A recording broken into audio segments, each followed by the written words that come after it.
Simple harmonic motion किसे कहते हैं?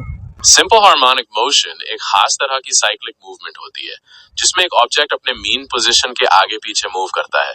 सिंपल टर्म्स में कहूं तो जैसे एक झूला आगे पीछे जाता है ना, वैसे ही मोशन। क्या आप इसका कोई और एग्जांपल जानना चाहते हैं? पीरियाडिक मोशन और सिंपल हार्मोनिक मोशन के दरमियान फर्क क्या है? देखिए, पीरियोडिक मोशन तो वो मोशन है जो रेगुलर इंटरवल पर अपने आप को रिपीट करती है, जैसे घड़ी की सुई। लेकिन सिंपल हार्मोनिक मोशन एक स्पेशल पीरियोडिक मोशन है जिसमें ऑब्जेक्ट अपने मीन पोजीशन के आगे पीछे मूव करती है और उस पर लगने वाला फोर्स हमेशा उसे वापस उस मीन पोजीशन की तरफ लाता है। इसलिए हर सिंपल हार्मोनिक मोशन पीरियोडिक होती है, पर हर periodic motion simple harmonic motion नहीं होती। क्या आप इन दोनों के बीच का कोई और फर्क जानना चाहते हैं? सिंपल पेंडुलम क्या है? सिंपल पेंडुलम एक स्मॉल हैवी ऑब्जेक्ट होता है जिसे एक हल्की थ्रेड के थ्रू किसी फिक्स सपोर्ट से लटकाया जाता है। जब आप इसे एक तरफ खींच कर छोड़ते हैं तो ये मीन पोजीशन के आगे पीछे मूव करने लगता है, जैसे झूला। क्या आप इसके पीरियड के बारे में कुछ जानना चाहते हैं? हाँ, बता दें, इसका टाइम पीरियड फ्रीक्वेंसी दोनों बताएं। जरूर। सिंपल पेंडुलम का टाइम पीरियड होता है formula T is equal to 2 pi times square root of L ऊपर और G नीचे, जिसमें L पेंडुलम की लेंथ है और G acceleration due to gravity है। और फ्रीक्वेंसी वो तो टाइम पीरियड का उल्टा ही होती है, यानी 1/T। इसका मतलब फिक्स टाइम में पेंडुलम कितने चक्कर लगाता है। क्या आपको इस फॉर्मूले में कुछ समझ नहीं आया? रेस्टोरिंग फोर्स क्या है? रिस्टोरिंग फोर्स वो फोर्स होता है जो किसी ऑब्जेक्ट को उसके मीन पोजीशन पर वापस लाने की कोशिश करता है जब उसे वहां से हटाया जाता है। जैसे स्प्रिंग को खींचने पर वो वापस अपनी पोजीशन में आना चाहती है ना, वही फोर्स। समझ में आया? सिंपल हार्मोनिक मोशन की डेफिनेशन बताओ। सिंपल हार्मोनिक मोशन वो मोशन है जिसमें कोई ऑब्जेक्ट अपने मीन पोजीशन के आगे पीछे मूव करता है और उस पर लगने वाला फोर्स हमेशा उस ऑब्जेक्ट को वापस उस मीन पोजीशन की तरफ लाता है। ये फोर्स डिस्प्लेसमेंट के डायरेक्टली प्रोपोर्शनल होता है, लेकिन उसकी डायरेक्शन अपोजिट होती है। क्या ये बात क्लियरली समझ में आ गई? अपोजिट मीन्स वो नेगेटिव साइन क्यों आता है इसके डेफिनेशन के अंदर? नेगेटिव साइन ये दिखाता है कि जो फोर्स ऑब्जेक्ट को वापस मीन पोजीशन की तरफ लाता है वो डिस्प्लेसमेंट की डायरेक्शन के बिल्कुल उल्टा होता है। मतलब अगर आप ऑब्जेक्ट को राइट साइड मूव करते हैं तो फोर्स उसे लेफ्ट साइड खींचेगा, और अगर आप लेफ्ट साइड मूव करते हैं तो फोर्स उसे राइट साइड खींचेगा। क्या अब ये कॉन्सेप्ट क्लियर हुआ?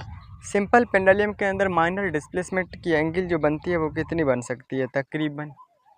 तकरीबन 20 डिग्री से कम एंगल तक को माइनर डिस्प्लेसमेंट माना जाता है, क्योंकि उसके बाद साइन थीटा अप्रोक्सीमेट थीटा वाला फॉर्मूला इतना एक्यूरेट नहीं रहता। क्या आप इसके पीछे की फिजिक्स जानना चाहते हैं? तकरीबन 15 चलेगा। हाँ, 15 डिग्री भी चलेगा। ये भी एक छोटा एंगल माना जाता है और इसमें भी सिंपल हार्मोनिक मोशन की अप्रोक्सीमेशंस काम करती हैं। क्या आप इस एंगल पर टाइम पीरियड कैलकुलेट करना चाहते हैं? हाँ, कैलकुलेट करके बताएं। कैलकुलेशन के लिए मुझे पेंडुलम की लेंथ चाहिए और एक्सेलरेशन। लेंथ जो है वो 1 मीटर है। आप इसका टाइम पीरियड भी बताओ और फ्रीक्वेंसी भी बताओ। अगर लेंथ 1 मीटर है तो टाइम पीरियड होगा लगभग 2.0 सेकेंड्स और फ्रीक्वेंसी होगी अराउंड 0.5 हर्ट्ज। ये कैलकुलेशंस हमने स्टैंडर्ड ग्रेविटी यानी 9.8 मीटर्स पर सेकेंड स्क्वायर को लेकर की हैं। क्या आप इसे वेरीफाई करना चाहते हैं? ओके। बाल और बॉयल वाला जो सिस्टम है ना, ये किसका एग्जांपल है? इसको अच्छे तरीके से समझाएं। बाल और बोल सिस्टम भी सिंपल हार्मोनिक मोशन का एक बहुत अच्छा एग्जांपल है। जब बोल को बोल के सबसे नीचे वाले पॉइंट पर रखते हैं तो वो उसकी मीन पोजीशन है। अब जैसे ही आप उसे थोड़ा साइड खींच के ग्रेविटी उसे वापस नीचे लाने की कोशिश करती है। इस तरह से जब बोल आगे पीछे मूव करती है तो वो सिंपल हार्मोनिक मोशन करती है।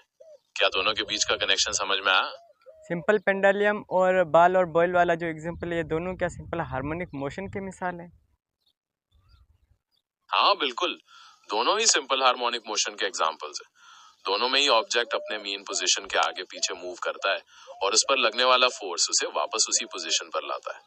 क्या आप किसी तीसरे एग्जाम्पल के बारे में सोचना चाहते हैं? दोस्तों घड़ी के इस पेंडुलम को तो आप सभी ने देखा होगा, पर क्या आप जानते हैं कि पेंडुलम के पीछे फिजिक्स का ऐसा कौन सा रहस्य छुपा है जिसे सुन के आप भी सोच में पड़ जाएंगे। साइंस का एक ऐसा कॉन्सेप्ट जो आपकी डेली लाइफ को अफेक्ट करता है। हम बात कर रहे हैं सिंपल हार्मोनिक मोशन की, जो कभी भी मास पर डिपेंड नहीं करता।